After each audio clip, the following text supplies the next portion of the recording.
Electric vehicles, the future of transportation, or so we're told. But for the promise of clean energy, cutting-edge tech, and lower running costs, the reality is a lot more complicated. Companies say they strive for electric, and we're striving for net zero. But the issue is, that's not what the buyer wants. So why is that? We're going to run through why no one wants pre-owned EVs. So let me know in the comments if you agree or disagree.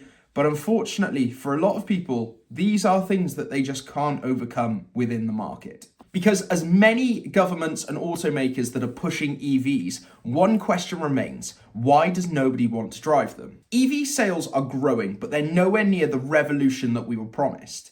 People are skeptical, and for good reason. So let's talk about why EVs aren't the obvious choice for most drivers. First of all, the anxiety is real. Imagine this: you're on a road trip, your EV says you have 200 miles range left, but then the temperature drops. Suddenly that starts falling, and falling fast. Now you're in the middle of nowhere searching for a charger, and it may not even work.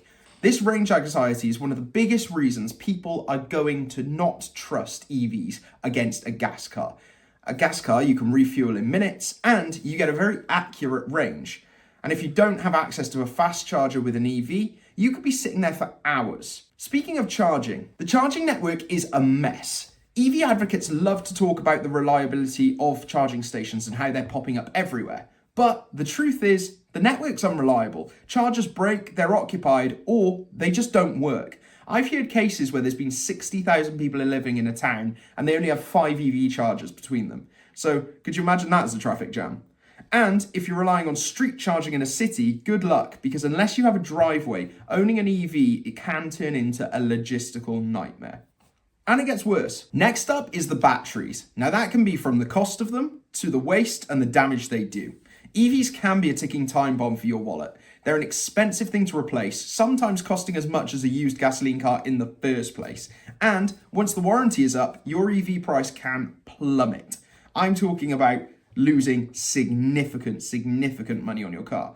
But the bigger problem with these is the mining and the environmental disaster that's caused by them. Lithium, cobalt, and nickel all have to come from somewhere, meaning that massive mining operations, pollutions, and human rights issues in countries supplying these materials start occurring. Are these EVs really that green if everything they're doing is destroying environments and in destroying our environment? Then we go into the fact that cold weather kills range and hot weather kills batteries.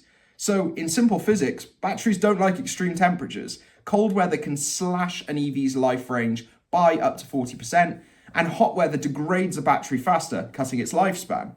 So that means if you live somewhere with harsh winters or scorching summers, your EV might not perform the way you expect. And that brings us to another major issue: the EV market destroying itself. Second-hand market for EVs is collapsing. And why? Because most EVs are leased to a business. There's huge tax incentives for doing so. And when these leases end, the market gets flooded by cheap used models, most notably the luxury models like a Taycan or an RS e-tron. That might sound great for buyers, but with a rapid depreciation, even these cheap EVs aren't a smart buy. As you can see with the Taycan market, they just seem to fall and fall and fall, meaning that 1, finance is very expensive because it doesn't have any residual value, and 2, do you really want to be the one left with it when no one can sell the one that's already on the market? On top of that, manufacturers keep improving the battery tech every year, so a 5-year EV is already outdated. Who wants an old EV with worse range when you can lease a brand new one? So finally, they're just too expensive. Even with incentives, EVs aren't cheap. The average EV costs thousands more than its gas-powered alternative. And while you might save on fuel, that initial price tag is hard to justify, especially when battery replacements can cost a small fortune. So let's be real. Most people aren't car enthusiasts if they're buying an EV. They just want something that's affordable, reliable, and easy to use. And right now, an EV's not that unless you own a driveway, you can charge at home, and you can put it through your business. So, is the future electric? Maybe.